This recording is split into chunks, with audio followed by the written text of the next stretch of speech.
Okay, so a quick update on the motor controller. Here's the finalized board. And so I'm using JLC PCB SMT assemble service, so like the microcontroller, it's already assembled on the board.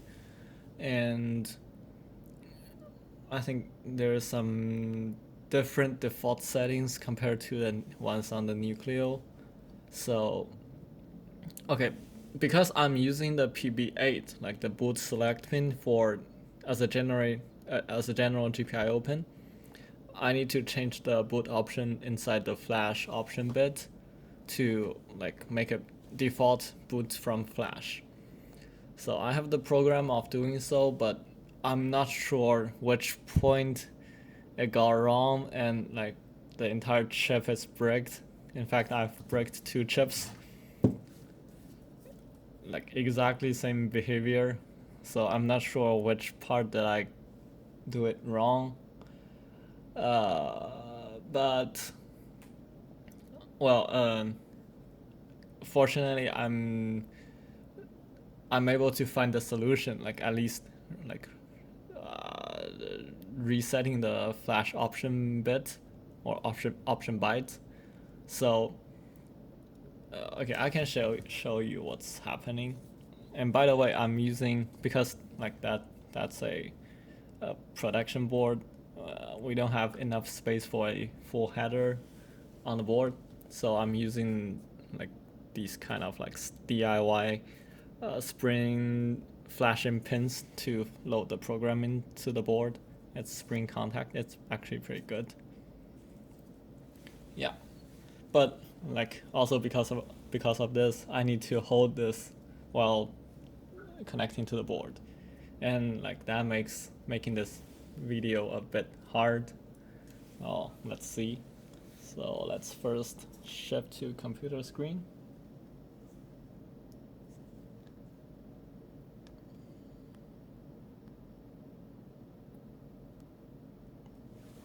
Yeah, so I've already tried to upload it to the board. So like this is by default the like by clicking that upload button, and it will say like erasing memory corresponding to something, basically trying to load the program by first clearing out the flash, but then it says fail to erase memory.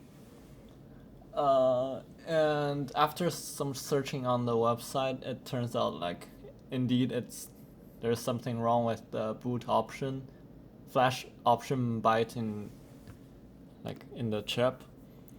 So this is the default flash option byte settings, and instead we are getting these.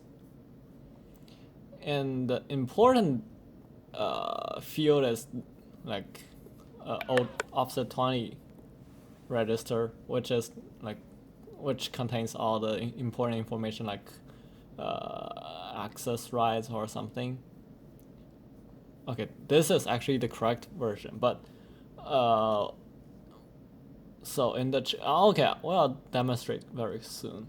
But basically, in the chip, these two access bits are set to FFs, basically turning to from the like no protection to full protection, so the debugger cannot erase the flash, and that's the cause. Although I'm not sure why it's changed to that.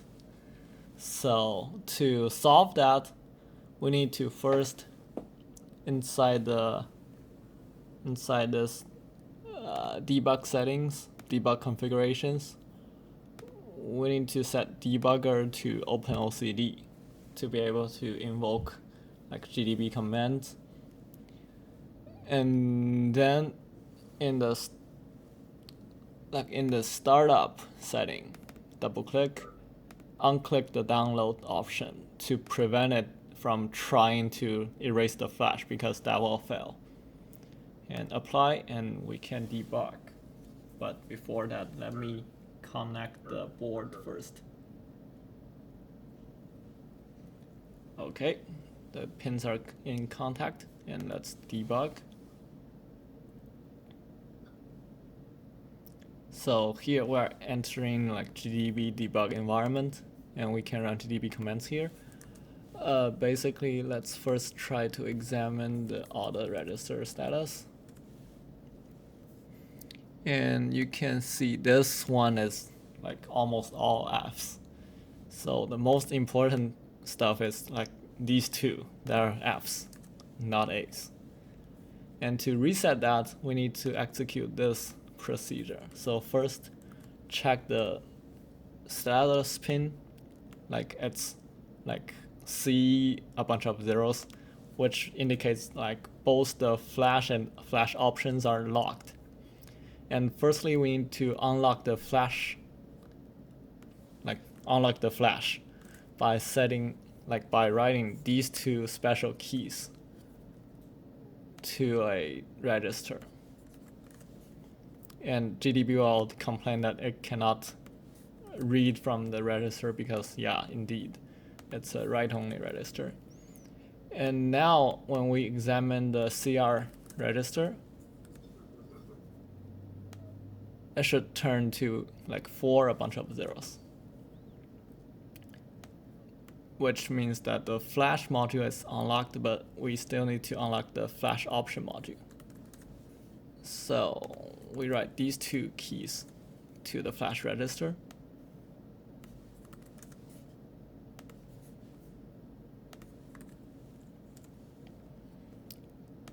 And then we can read the CR register again.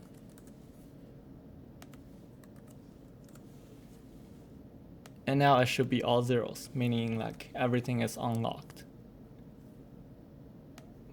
Then we can like first double verify that the option bits are indeed incorrect.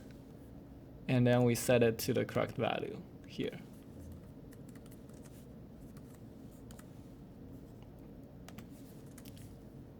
And we can verify that again.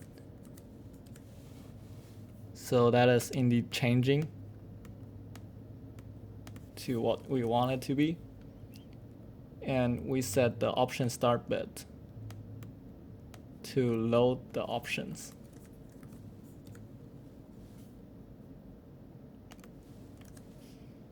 And now the flash status register, like by checking it, it's like C30, which means that like from last boot up, it was trying to read from the flash option, and like there are 2 error bits indicating that we are using the incorrect settings.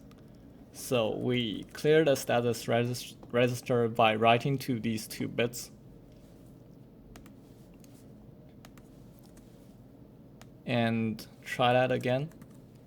It will turn into like 4 3-0s, which means that because we are not like refreshing the option bits, so it's still trying to reload that same option. And like, okay, so this bit which is set to 0 indicates that we are trying to access the memory that is still like prevented by memory access settings.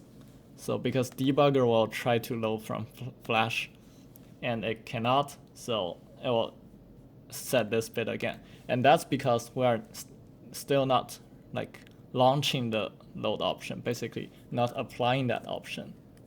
So by executing this line, we are executing that option. And we can see the status register again. And it should be all zeros. Yeah. And that is a success. Finally, we lock the flash. And this chip should be working. To verify that, we can first change the debug options back to where it was. So we do want to download the program. And then we change back to using ST-Link GDB server, apply and debug. Now we should be able to flash the program.